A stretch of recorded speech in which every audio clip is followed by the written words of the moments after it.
Back to live show. AP ప్రత్యేక హోదా లేదని కేంద్రం చెప్పేసినంత మాత్రాన ఆ అధ్యాయం ముగిసిపోలేదు. జనసేన అధినేత పవన్ కళ్యాణ్ ఇంతకు ముందు ప్రత్యేక హోదా కోసం పోరాడతాను 3 దశలుగా అని చెప్పారు. ఆ మధ్యలో ప్రకటన వచ్చింది. కానీ నిన్న సీమాంధ్రుల ఆత్మ గౌరవ సభలో కూడా ఆయన హోదా కోసమే గళవెత్తారు. మొత్తం ఉన్న రాజకీయ పార్టీలు, ఎంపీలు, ఎమ్మెల్యేలు వల్ల చేత కాకపోతే అప్పుడు జనసేన, జన సైన్యము హోదా కోసం ఏం చేయాలో ఆలోచిస్తా ఉన్నారు. ఆ సందర్భంగా ఆయన మాట్లాడుతూ అనేక వ్యాఖ్యలు చేశారు. దాని గురించి మాట్లాడదాం.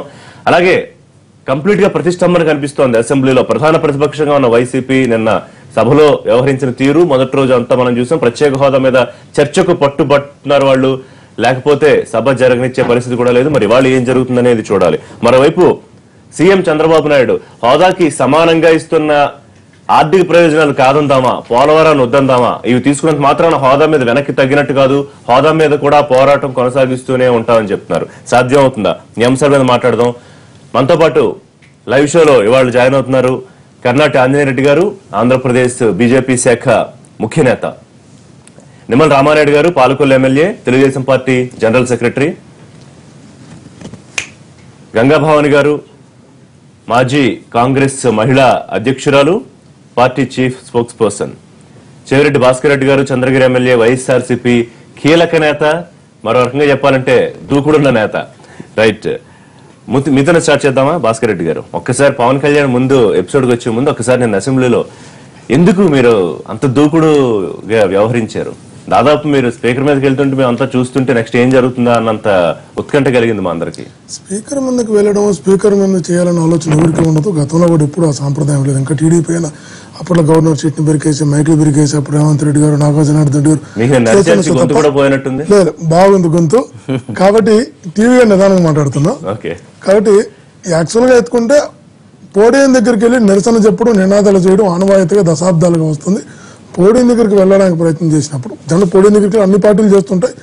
ఆ ప్రయత్నంలో వాళ్ళు ముందుగానే కొంచెం కొత్త సాంప్రదాయం బెంచ్లు ఎక్కారు మీరు, ముందున్న బెంచ్లు కూడా ఎక్కారు. అంటే పోడియాన్ని వాళ్ళు మార్షల్స్ గతంలో ఇప్పుడు కూడా ఎవరైనా సస్పెండ్ అయినప్పుడు, ఏదైనా సంఘటన జరిగినప్పుడు సస్పెండ్ అయ్యి బయట పంపాలన్నప్పుడు మార్షల్స్ రావడం అలవాటు. ఎమ్మెల్యేల కన్నా ముందు మార్షల్స్ వచ్చి లోపల కూర్చోండారు. మరి ఏం చేద్దాం, మీరు ఏదో మీద మీదకి వెళ్తుంటే స్పీకర్ మీద సభ జరగకముందే, అసెంబ్లీ ప్రారంభం కాకముందే వాళ్ళు వచ్చేసిన చేత పోడియం దగ్గరికి వెళ్ళి నిరసన నినాదం చెప్పే అవకాశం కూడా లేనప్పుడు కొందరు ఎక్కినటువంటి మాట వాస్తవమే. అంతే తప్ప స్పీకర్ స్థానాన్ని అంటే గవర్నర్ కాదు, స్పీకర్ మీద దాడి చేయాలని ఆలోచన ఎవరికి. మీ స్ట్రాటజీ ఫెయిల్ అయిందేమో నేను అనుకుంటున్నాను. నిన్న మీరు తీవ్రమైన ఆందోళన చేస్తే మీరు అందరూ సస్పెండ్ అవుతారు. సస్పెండ్ అయితే వాళ్ళ సభ, వాళ్ళ బంద్కి ఏదైతే పిలుపునిచ్చారో దాంట్లో మీరు అంతా పార్టిసిపేట్ చేద్దాం అనుకున్నారు. మీ ఎత్తుని సఫలం కానీ అదేం లేదు, సస్పెండ్ అవ్వాలని ఆలోచన లేదు. గట్టిగా ఈ రాష్ట్రానికి ప్రత్యేక హోదా అవసరాన్ని తెలియజేయాలి అసెంబ్లీ సాక్షిగా అనుకున్నాం తప్ప సస్పెండ్ అవ్వాలని ఆలోచన ఎవరికి లేదు, రాదు కూడా. ఎందుకు అవ్వాలనుకుంటా, సభలో ఉండి వాయిస్ వినిపించాలనుకుంటారు తప్ప, ప్రజల గొంతుకగా ప్రతిపక్షం మాట్లాడాలనుకుంటాం తప్ప సభ నుంచి వెళ్ళిపోవాలని ఎవరు అనుకోరు. కాబట్టి వాళ్ళు అలా ఊహించుకున్నారు. ఎందుకంటే వాళ్ళు నెగిటివ్గా ఆలోచిస్తారు కాబట్టి నెగిటివ్గా ఆలోచించుకున్నారు. మేము ముందే ప్రిపేర్ అయ్యాం. అసెంబ్లీ చివరి నిమిషం వరకు మనం పోరాటం చేయాల్సిందే ప్రత్యేక హోదా కోసం. ఉన్నది ఒకే ఒక ప్రతిపక్షం, ఖచ్చితంగా మనం పోరాటం చేద్దాం డిసైడ్ చేసుకున్నాం. 3 రోజుల్లో మొదటి రోజు జరగలేదు, నిన్న జరగలేదు, ఈ రోజు కూడా దాదాపు దాని ఇంపార్టెన్సీ. ఎందుకంటే ప్రత్యేక హోదా ఎంత అవసరం మీకు అంతా కూడా తెలుసు. ఈరోజు అరుణ్ జైట్లీ గారు ప్రకటించారు. ప్రకటించిన ఒకసారి మీరు క్లియర్ గా ఆలోచించండి. ప్రత్యేక హోదా అనే పదం లేదు అని ఖచ్చితంగా కరాఖండిగా చెప్పేశారు. చెప్పిన తర్వాత ఎక్స్టర్నల్ ఎయిడెడ్ ప్రాజెక్ట్స్ ఇస్తా ఉన్నారు. ఎక్స్టర్నల్ ఎయిడెడ్ ప్రాజెక్ట్ కు లింక్ పెట్టారు. అదొకటి కొత్త ఇష్యూ చెప్పింది. ఈఐపీని ఇస్తా ఉన్నారు. ఈఐపీకి ఏం చేశారు, 90% ఏదో ఇస్తా ఉన్నారు. దానికి ఏం చెప్పారు, విత్ ది అప్రూవల్ ఆఫ్ నీతి ఆయోగ్ అన్నారు. తర్వాత ఏమన్నారు, ఒకవేళ విదేశీ రుణాలు వస్తే తీసుకోవచ్చున్నారు, దానికి FRBM అప్రూవల్ కావాలన్నారు. అంటే అది కూడా మనకు క్లారిటీగా ఇవ్వలేదు. రెండోది 14th ఫైనాన్స్ కమిషన్ అభ్యంతరం పెడతానన్నారు. 14th ఫైనాన్స్ ఎక్కడ కూడా అభ్యంతరం పెట్టలే. Abhishek Singh Sen planning commission board member చెప్పారు స్పష్టంగా, మేము ఎక్కడ అభ్యంతరం పెట్టలేదు, మాకు ఎక్కడ లేదు. ఈ రోజు చూపించమని చెప్పిన 14th ఫైనాన్స్ కమిషన్. అసలు మేము ఎందుకంటే అంటే నీట్గా ఆ ప్రత్యేక హోదా ఇవ్వడానికి ఎక్కడ అడ్డంకులు లేవు. ఎందుకంటే ఏప్రిల్ మార్చి 1వ తారీఖు మనకు విభజన చట్టం వచ్చింది. మార్చి 2వ తారీఖు కేబినెట్ అప్రూవ్ అయింది. మార్చి 2 కేబినెట్ అప్రూవ్ అయిన తర్వాత ఏప్రిల్ 1, 2015లో ప్లానింగ్ 14th ప్లానింగ్ కమిషన్ వచ్చింది. 14 నెలల టైం ఉంది. ఈ 14 నెలల టైంలో ఎందుకు వీళ్ళు ఇంప్లిమెంట్ చేయలేకపోయినారు మీకు మీరు అడుగుతున్నా. 13th finance commission December 31st వరకు ఉంది. అప్పుడు ఎందుకు అప్రూవ్ చేయలేకపోయినారు? ఇంకోటి తెలుసా, ఈ స్పెషల్ స్టేటస్ అనేది it is not a constitutional process, it is an executive decision. అంటే ఒక ప్రధానమంత్రి అనుకుంటే ఇచ్చేయచ్చు. ఇప్పుడు భారతదేశంలో ఇచ్చిన 11 రాష్ట్రాలకు ఇచ్చినటువంటి ప్రత్యేక హోదా మొత్తం కూడా మా కేబినెట్ ఆమోదంతో ఇచ్చింది తప్ప ఎక్కడ కూడా నీకు చట్టంలో చేసో లేదంటే పార్లమెంట్ లో పెట్టి ఇచ్చింది కాదు. కాబట్టి మా రాష్ట్రం కొత్త రాష్ట్రం ఏమి లేకుండా ఉంది, ఇబ్బందుల్లో ఉంది. 5 ఏళ్ళు కాదు 10 ఏళ్ళు ఇవ్వాలని సాక్షాత్ వెంకయ్యనాయుడు గారు చెప్పారు. అన్ని పార్టీలు ఆమోదించినాయి. ఎందుకు చేయలేదు? ఎన్ని రకాలు మాకు అన్యాయం చేస్తున్నారు, ఎన్ని రకాలు మమ్మల్ని ఇబ్బందులు పాలు చేస్తారు. ఆ పోరాటం మీరు ఎందుకు చేయడం లేదు? మీరు చేయలేదు, మేము చేస్తున్నామని చూస్తున్నాం. ఆంజనేయ రెడ్డి గారు, కాంగ్రెస్ వెన్నుపోటు పొడిస్తే బీజేపీ డైరెక్ట్ గా కత్తి తీసుకుని పొట్టలో పొడిచింది. తెలిసి మీరిచ్చిన పాచిపోయిన 2 లడ్డూలు మాకు ఎవరికి అవసరం లేదు, మీరే తీసుకోండి అని మళ్ళీ విసిరేస్తామని చెప్పారు మీ మిత్రుడు పవన్ కళ్యాణ్. ఏంటి ఫస్ట్ రెస్పాన్స్ ఏంటి? ఆయన చాలా అసంబద్ధంగా అర్థం లేకుండా మాట్లాడారు. నాకు తిరుపతిలో ఏదో మాట్లాడారు, నిన్న కాకినాడ మీటింగ్లు కూడా ఏదో మాట్లాడారు. వారు ఏం మాట్లాడుతున్నారో వారికి తెలిసి మాట్లాడుతున్నారో తెలియక మాట్లాడుతున్నారు. ప్రత్యేక హోదా అంటే వచ్చే లాభాలు ఏమిటి, దానివల్ల ఉండే ఇబ్బందులు ఏమిటి, ఏ విధంగా ఇవ్వాలని ఆయనకి తెలిసి మాట్లాడడం తెలియకుండా మాట్లాడడం నాకైతే అర్థం కాదు. 2 పాచిపోయిన లడ్డూలు అంటున్నారు. నేను ఒకటే ప్రశ్న వేస్తున్నాను. ఒకటే కదా పాచిపోయిన లడ్డు ఇచ్చాం 2 అన్నాడు ఆయన 2 పాచిపోయిన. పోలవరం ప్రాజెక్ట్ ని 100% కేంద్ర ప్రభుత్వం టేకప్ చేసి దాన్ని మేము పూర్తి చేస్తామంటే అది పాచిపోయిన లడ్డా? మీరు చెప్పండి. ఈ రాష్ట్రానికి 2 సంవత్సరాల నుంచి అనేక ప్రాజెక్టులు ఈ ఆంధ్రప్రదేశ్ కి ఇచ్చారు, అది పాచిపోయిన లడ్డా? 13 ప్రతిష్టాకరమైన యూనివర్సిటీస్ ఇచ్చారు, అది పాచిపోయిన లడ్డా? నేను చెప్పాను ఆయన పాచిపోయిన లడ్డూల సంగతి నేను చెప్తున్నాను. నేను పాచిపోయిన లడ్డూల సంగతి చెప్తున్నారు. చాలా పెద్ద ప్రాజెక్టులు రాయలసీమలో సోలార్ ఎనర్జీ యూనిట్లు ఇచ్చారు, పాచిపోయిన లడ్డా. మా నెల్లూరులో అనేక ప్రాజెక్టులు ఇచ్చారు, పాచిపోయిన లడ్డా. ఆయన తెలిసి మాట్లాడుతున్నాడు తెలియక మాట్లాడుతున్నాడో నాకైతే అర్థం కావడం లేదు. పవన్ కళ్యాణ్ గారు ముందుగా తెలుసుకోవాలా, హోంవర్క్ చేయాలా. ఎవరో రాసి ఇచ్చినది తీసుకొచ్చి ఆవేశంగా చదివేసి ఏమంటే మాట్లాడడం అనేది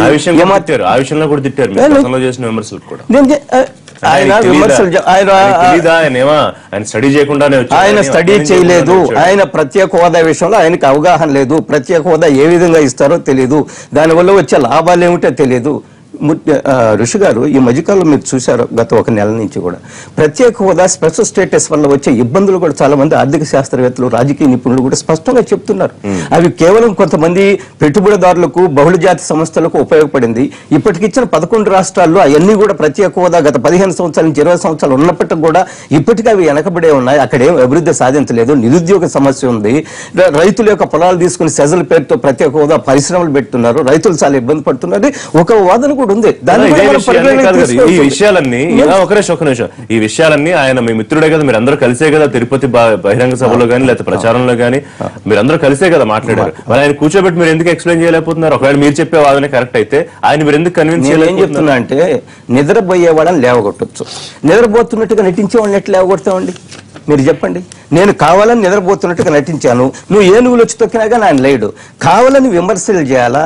ఆయనకి ఒక రాజకీయ దృక్కోణం. ఆయన ఎప్పుడు కూడా చాలా సంతోషం, 3 స్టేజ్లుగా నేను ఉద్యమాలు చేస్తున్నట్టున్నాడు. ఇప్పటి వరకు ఆయన హిట్ అండ్ రన్ పాలిటిక్స్ నడిపాడు.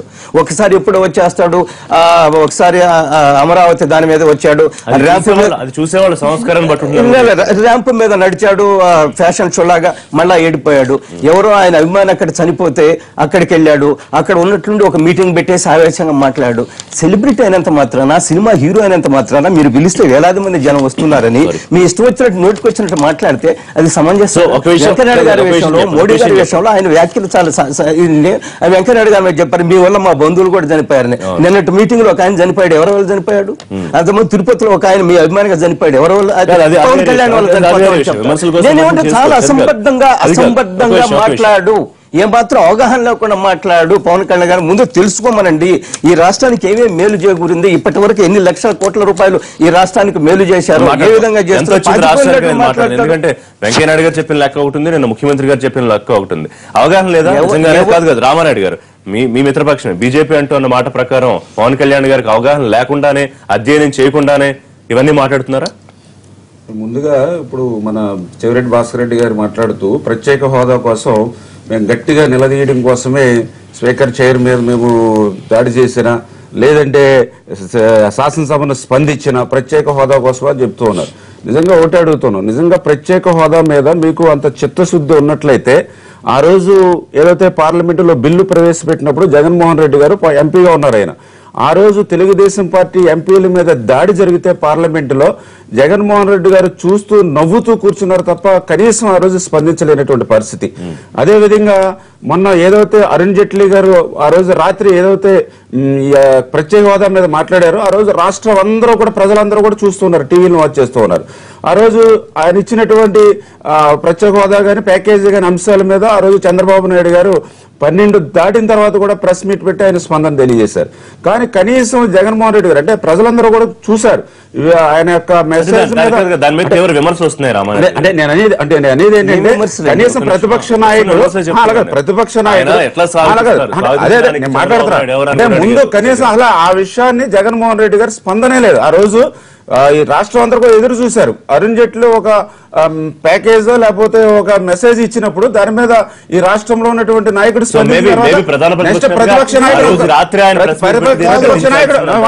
ప్రతిపక్ష నాయకుడు ఎక్కడ కూడా స్పందించలేదు. నెక్స్ట్ రెండవది అంటే ప్రత్యేక హోదా చిత్తశుద్ధి గురించి నేను చెప్తూ ఉన్నా. రెండవది అంటే ఆయన ఎక్కడ కూడా బాధ కానీ చింత కానీ ఎక్కడ కూడా కనపడలా. ఎందుకంటే మనలాంటి వాళ్ళకైతే రాత్రి నిద్ర పట్టగానే మనం గడుపుతూ ఉంటాం, కానీ ఆయన హాయిగా నిద్రపోయారు, అది సెకండరీ. ఆ రోజు ఉదయం కూడా వాళ్ళు అసెంబ్లీలో అర్జెంట్ మోషన్ ఇచ్చారు ఆ రోజు ప్రత్యేక హోదా కోసం. అర్జెంట్ మోషన్ ఎన్ని గంటలకి 9 గంటలకి. మరి ఆ 9 గంటలకి అక్కడికి వచ్చి దాన్ని మూవ్ చేసుకోవాల్సినటువంటి వాళ్ళు 9:30కు వచ్చి ప్రశ్నోత్తరాల సమయం జరుగుతుండగా ఒక అరగంట తర్వాత వచ్చి మాట్లాడు అప్పుడు సభను స్పందించారంటే వాళ్ళ చిత్తశుద్ధికి ఎంతవరకు నేను మాట్లాడతా అంటే ముందుగా ఆయన ఆ విషయాల గురించి చెప్పారు కాబట్టి, ఎందుకంటే మేము కూడా ఒక శాసనసభ్యుడిగా నేను అసెంబ్లీలో మేము కూడా బాధపడుతున్నాం. ఎందుకంటే ఇప్పుడు 3 రోజులు అసెంబ్లీని పెట్టారు, కనీసం ఒక నిమిషం కూడా జరగకుండా. ఎందుకంటే ఈవేళ నిమిషానికి 6,000 రూపాయలు ఖర్చు పెట్టి విలువైనటువంటి సమయం, విలువైనటువంటి డబ్బుతో కూడినటువంటి అసెంబ్లీ సమావేశాల్లో మా గొంతు నొక్కే ప్రయత్నం కూడా మేము వైఎస్ఆర్ చేయడం మేము నిజంగా అబ్జెక్షన్ చేస్తూ ఉన్నాం. అందులోనూ కూడా ఎప్పుడూ లేనటువంటి విధంగా స్పీకర్ యొక్క మైకులు ఎరగొట్టడం కానీ ఇటువంటి చేయడం. అదేవిధంగా రెండవది ఏదైతే మీరు చెప్పారు పవన్ కళ్యాణ్ గారు విషయాలు, వాస్తవంగా పవన్ కళ్యాణ్ గారు ఈవేళ కొత్త విషయాన్ని ఏమి చెప్పాల. ఎందుకంటే గతంలో ఆయన ఎన్నికల సమయంలో ఏదైతే చెప్పారో అదే చెప్పారు నిన్న కూడా. ఎందుకంటే ఆ రోజు ఆయన ఉద్దేశం ఒకటే, ఈ ఆంధ్రప్రదేశ్ రాష్ట్రంలో అవినీతికరమైనటువంటి పార్టీ అధికారంలో రాకూడదు అనేది ఒకటి ఉద్దేశం. రెండవది ఈ రాష్ట్రంలో జరిగినటువంటి నష్టాన్ని మళ్ళీ పోడ్చాలి అంటే నరేంద్ర మోడీ చంద్రబాబు నాయుడు గారి నాయకత్వం అవసరం అని చెప్పి ఆ రోజు ఆయన బలపరిచారు. అయితే ఆయన బలపరిచినటువంటి విషయం ఏదైతే ఉందో ఆ విషయంలో ఈవేళ కేంద్రం అనుకున్నటువంటి సహాయం చేయలేదు అనేటువంటి ఆవేదన ఏదైతే ఉందో ఆయన దాన్ని వెల్లబుచ్చడం జరిగింది. అదే విధంగా at the same time Andhra Pradesh రాష్ట్రంలో చంద్రబాబు నాయుడు గారి పరిపాలన గురించి కానీ ఆయన సూటి ప్రశ్న, కేంద్రం రాష్ట్ర మొహం మీద విసిరేసిన పాచిపోయిన లడ్డూలు తీసుకుంటుందా తెలుగుదేశం ప్రభుత్వం, తిరిగి వాళ్ళ మొహం మీద విసిరి కొడుతుందా అని ఆయన స్పష్టంగా సూటిగా అడిగారు. ఇవాళ ఆంధ్రప్రదేశ్ రాష్ట్రం ఇడిపోయి ఆల్రెడీ 2.5 సంవత్సరాలు కావస్తుంది. ఎన్నో ఇబ్బందుల్లో కష్టాల్లో ఉన్నాం. ఇటువంటి ఇబ్బందులు కష్టాల్లో ఉన్నప్పుడు చంద్రబాబు నాయుడు గారు ఒక్కడే చెప్పారు, కేంద్రం నుంచి ఏమి ఇచ్చినా కూడా తీసుకుంటాం, ఇంకా రావాల్సిన దానికోసం పోరాడతాం. ఎందుకంటే ఈ రోజు ఇది ఇస్తాను అంటే మేము వద్దనంటే ఇంకొక 2 సంవత్సరాలు పోతే మళ్ళీ 5 సంవత్సరాలు వచ్చేసి ప్రభుత్వం హోదా రాదు, వచ్చేవి పోతాయి. 100%. ఎందుకంటే ఇవాళ పోలవరం ప్రాజెక్ట్ ఉంది, వద్దని ఎలా చెప్పగలుగుతాం మనం? పోలవరం ప్రాజెక్ట్ వద్దని ఎలా చెప్పగలుగుతాం? ఇవాళ పోలవరం ప్రాజెక్ట్ వస్తేనే రేపు ఆంధ్రప్రదేశ్ రాష్ట్రం ఒక కరువు రహిత రాష్ట్రంగా మారుతుంది. దానికి ఇవాళ 20,000 25,000 కోట్లు ఇచ్చి నేను పూర్తి చేస్తానంటే నాకు అక్కర్లేదని చెప్పేటువంటి పరిస్థితుల్లో మనం ఏ రకంగా ఉంటాం? రేపు ఆంధ్రప్రదేశ్ రాష్ట్ర ప్రజలు ఏ రకంగా క్షమిస్తారు భవిష్యత్తులో? గంగాభవన్ గారు ఇప్పుడు 3 రకాల సబ్జెక్టులు మాట్లాడుతున్నారు. పవన్ కళ్యాణ్ మీటింగ్ కూడా మనం ప్రస్తావించాలి. ఆయన నిన్న మీటింగ్లో స్పష్టంగా కొన్ని చాలా అవగాహనతో మాట్లాడారు. ఆయన చాలా, నేను కూడా ఆశ్చర్యపోయాను ఇంత అవగాహనతో డీప్గా వెళ్ళి. 72లో ఇందిరాగాంధీ నేను ఆయనకి చెప్తున్నాను. 72లో ఇందిరాగాంధీ గారి క్రూషియల్ పరిస్థితిలో కూడా ఆమె నేను విభజన చేయనని చెప్పారు. రాజభరణాలు రద్దు చేశారు, మొత్తం ఆస్థానాలని సంస్థానాలని విలీనం చేసుకున్నారు భారతదేశంలో. అలాంటి ఆమె ఈ విభజనకు నేను ఒప్పుకోనని చెప్పారు. ఆమెకి సెల్యూట్ అన్నారు.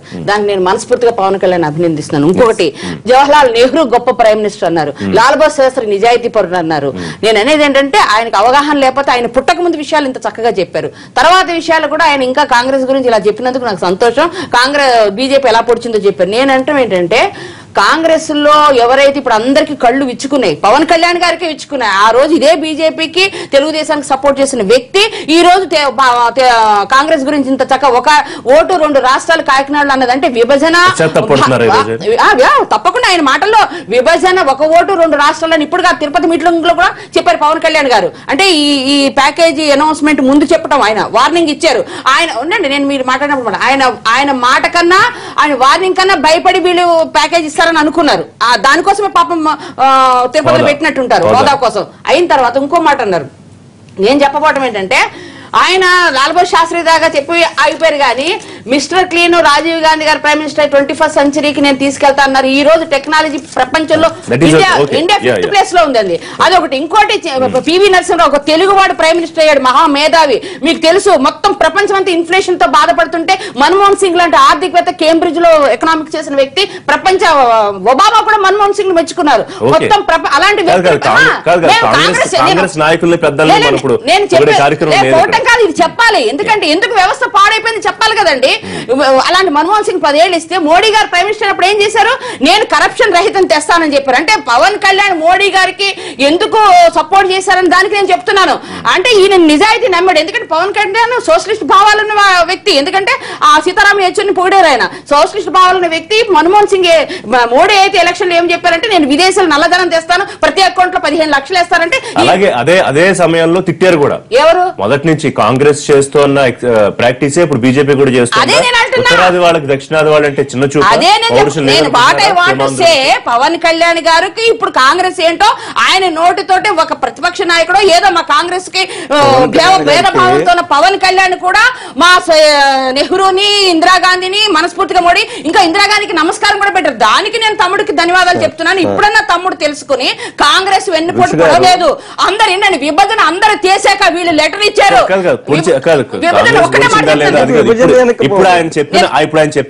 నేను చెప్పేది ఒకటేనండి, విభజన తీరా పాపం తలా ఒకటి, గత జల సేతుబంధం వద్దు. కానీ ఈ రోజు ఆయన ఎవరు వీళ్ళు బీజేపీ వాళ్ళు ఏదైతే అరుణ్ జైట్లీ గారు అనౌన్స్ చేసినవి కూడా మా మన్మోహన్ సింగ్ పెట్టిన 5 సంవత్సరాలే. వెంకయ్య నాయుడు గారు 5 సంవత్సరాలు అన్నారు, జైట్లీ 5 సంవత్సరాలు అన్నారు. మరి వాళ్ళు 10 సంవత్సరాలు ఇచ్చిన వాగ్దానం ఏమైపోయింది? ప్రజలకు ఇచ్చిన మాట ఏమైపోయింది? ఈ రోజు కూడా మన్మోహన్ సింగ్ గారు చెప్పిన చట్టంలో పెట్టిన పోలవరం గానీ 14వ ఆర్థిక సంస్థ గానీ, ఇంకోటి నేను చెప్తున్నాను 14వ ఆర్థిక వ్యవస్థ అది ఏమి అదేంటి అద్భుత దీపం కాదని, బ్రహ్మ పదార్థం కాదు. ప్రైమ్ మినిస్టర్ తలుచుకుంటే ఒక్క నిమిషంలో దాన్ని చేయొచ్చు, అమెండ్ చేయొచ్చు. ఆయన స్పెషల్ కేటగిరీ స్టేటస్ మనకి ఇవ్వచ్చు. అంటే వీళ్ళ యొక్క ద్వంద్వ వ్యవహారి అర్థమవుతుంది. వీళ్ళ యొక్క జాతి అధికారం ఉంది, ప్రాంతీయ అసమానత. బీజేపీ యొక్క సిద్ధాంతం ఏంటో తెలుసా అండి? ఈ దేశాన్ని మతపరంగా ప్రాంతీయపరంగా విభజించి ఏలాలని బ్రిటిష్ వాళ్ళ కన్నా దుర్మార్గమైన ఆలోచన సరళి ఉన్నది బీజేపీ వ్యవస్థ. నేను మాట్లాడిన తర్వాత అసెంబ్లీకి వెళ్ళాల్సిన ఉంది. నాకు ఇంటర్వ్యూ మీటింగ్ కూడా ఉంది. 8:15కి వెళ్ళాలి. 8:15 మీటింగ్ అటెండ్ అవ్వాలి. కాబట్టి నాకు అయితే మనం కంటిన్యూ చేద్దాం. చిన్న బ్రేక్ తర్వాత మీరు మాట్లాడి వెళ్ళిపోతారు. కానీ లైవ్ షోలో చిన్న బ్రేక్ తీసుకుందాం. స్టేట్